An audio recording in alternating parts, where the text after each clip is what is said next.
नमस्कार, मैं रामनाथ प्रसाद, दर्शन शास्त्र विभाग डीएवी महाविद्यालय सिवान आज ऑनलाइन कक्षा के अंतर्गत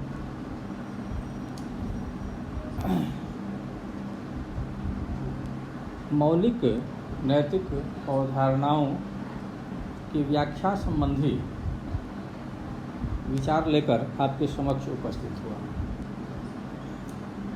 पिछले व्याख्यान में हम लोगों ने देखा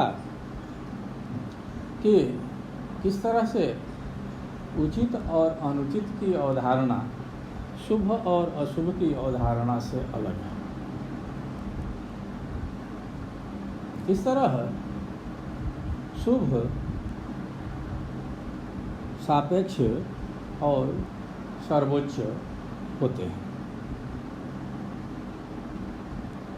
हम लोगों ने देखा था कि सापेक्ष शुभ साधन के रूप में प्रयुक्त होते हैं। अंततः नैतिकता का आदर्श सर्वोच्च सुख होता है, जिसे अंग्रेजी में हाईएस्ट गुड कहा जाता है। हाईएस्ट गुड की अवधारणा के बारे में स्पष्ट हो लेना आवश्यक है, ताकि नीति शास्त्र के अध्ययन में असुविधा नहीं। अब हम हाईएस्ट गुड की अवधारणा पर विचार करते हैं।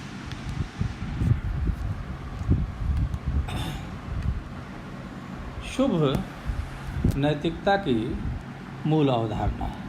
शुभ उसे कहते हैं जो किसी उचित लक्ष्य की प्राप्ति में सहायक होता है, जो किसी आवश्यकता की पूर्ति कराता है, वही शुभ है।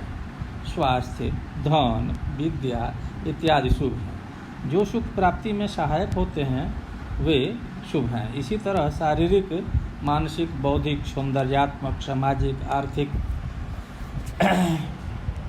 भोग शुभ के उदाहरण हैं। शुभ सापेक्ष या निरपेक्ष, व्यक्तिगत या अव्यक्तिगत हो सकता है। सापेक्ष शुभ वह है जो किसी अन्य शुभ की प्राप्ति का साधन है, जैसे परीक्षा में अच्छे अंक प्राप्त करना। सापेक्ष शुभ की एक क्रमिक श्रृंखला होती है। इस श्रृंखला की परिणति निःश्रेयस या सर्वोच्च शुभ में होती है, जिसे हाईएस्ट गुड कहा जाता है। सर्वोच्च शुभ स्वयं में साध्य है। यह किसी और शुभ का साधन नहीं है, क्योंकि इसके ऊपर कोई आदर्श नहीं है। सर्वोच्च सुख वह है जो स्वयं वांछनीय है। इसकी इच्छा किसी अन्य लक्ष्य की प्राप्ति के लिए नहीं की जाती है। हम सामान्यतया देखते हैं कि हमारा प्रत्येक लक्ष्य एक अन्य लक्ष्य से संबंधित होता है। जैसे हम पढ़ाई करते हैं, तो पढ़ाई करने का लक्ष्य परीक्षा में अच्छा अंक प्राप्त करना होता है। परीक्षा में अच्छा अंक प्राप्त करना हमारे लिए हमारे करियर बनाने के लिए होता है, और हमारा करियर हमारे जीवन को अच्छा करने के लिए होता है। इस तरह एक लंबी श्रृंखला होती है, जिसमें हम एक लक्ष्य से दूसरे लक्ष्य को जुड़ा हुआ पाते हैं। परंतु अंततः एक ऐसी अवस्था आती है जिसे सर्वोच्च शुभ कहा जाता है। इसके से उच्चतर कोई आदर्श नहीं होता है। यह सर्वोच्च शुभ स्वयं सर्वोच्च आदर्श या लक्ष्य है। इससे उच्चतर लक्ष्य की कल्पना नहीं की जा सकती है। इसकी सीमा का अतिक्रमण नहीं हो सकता है। साधारण शुभ किसी अन्य लक्षण के कारण मूल्यवान होता है। सर्वोच्च शुभ स्वतः मूल्यवान है। इसका मूल्य अपने आप में निहित है। साधारण शुभ का बाह्य मूल्य होता है, जबकि सर्वोच्च शुभ का आंतरिक मूल्य होता है। जैसे हम देखते हैं कि हम पढ़ाई करते हैं तो उसका मूल्य परीक्षा में अच्छे अंक आने से जुड़ा हुआ है, किसी के प्रशंसा करने से जुड़ा हुआ है। इसी तरह परीक्षा में अच्छे अंक आने का मूल्य नौकरी मिलने से जुड़ा हुआ है, परंतु सर्वोच्च शुभ की निःश्रेयस की विशेषता है कि इसका मूल्य स्वयं में निहित रहता है, इसके अंतर्गत निहित रहता है, यह किसी अन्य से संबंधित नहीं होता है। सर्वोच्च शुभ पदार्थों की श्रृंखला का शिखर है, यह अंतिम अवस्था है। सर्वोच्च शुभ स्वयं में उद्देश्य है, यह किसी अन्य लक्ष्य का साधन नहीं होता है। सर्वोच्च शुभ विवेक युक्त प्राणियों का चयन है, यह विवेक युक्त प्राणियों का स्वतंत्र प्रयास से चुना जाता है। विवेक युक्त प्राणियों के अभाव में सुव्यवस्थित विश्व और सर्वोच्च शुभ की कल्पना संभव नहीं है।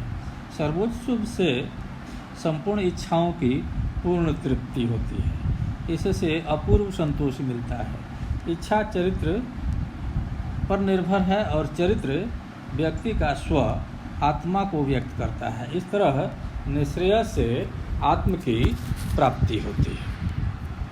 सर्वोच्च शुभ सापेक्ष शुभों की अंतिम कड़ी है। शुभ पदार्थों का एक सिलसिला होता है, सर्वोच्च शुभ इस सिलसिले की अंतिम कड़ी है। सर्वोच्च शुभ तक पहुँचने के लिए अन्य शुभ लक्ष्यों को प्राप्त करना आवश्यक है। सर्वोच्च शुभ कोई अलग पदार्थ नहीं है, बल्कि इस सिद्धि के लिए अन्य उद्देश्यों की सिद्धि आवश्यक है।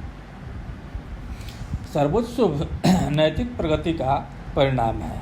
मनुष्य लक्ष्य के रूप में सर्वोच्च शुभ का चुनाव करते हैं, वे इसे प्रयास करके प्राप्त करते हैं। यह पदार्थ विशेष नहीं है, इसलिए प्रयत्न विशेष से इसकी प्राप्ति संभव नहीं है। उत्तरोत्तर नैतिक प्रगति करते हुए इसे प्राप्त किया जा सकता है।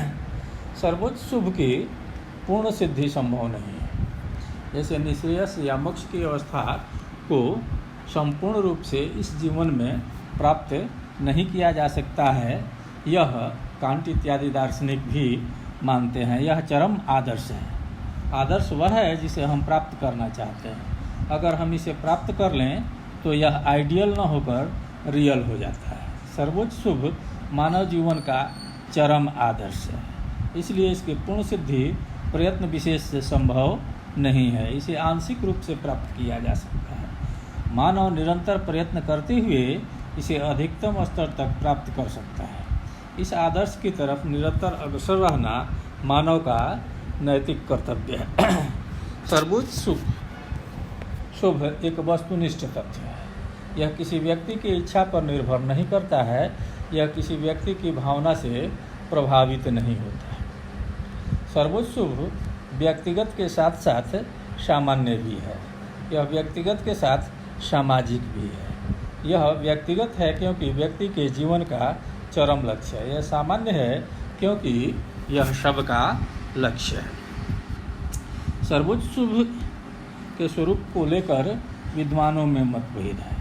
अंतःप्रज्ञावादी आंतरिक नियमों को परम शुभ मानते हैं। सुखवादियों के अनुसार सुख ही सर्वोच्च शुभ है। इसी तरह आत्मपूर्णतावादी यह मानते हैं कि हमारे आदर्श जीवन के हर पहलू पाशविक और मानवीय को महत्व देते हुए पूर्णता प्राप्त करना है।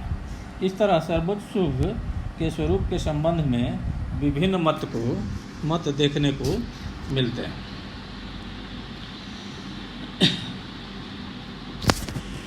नमस्कार, धन्यवाद।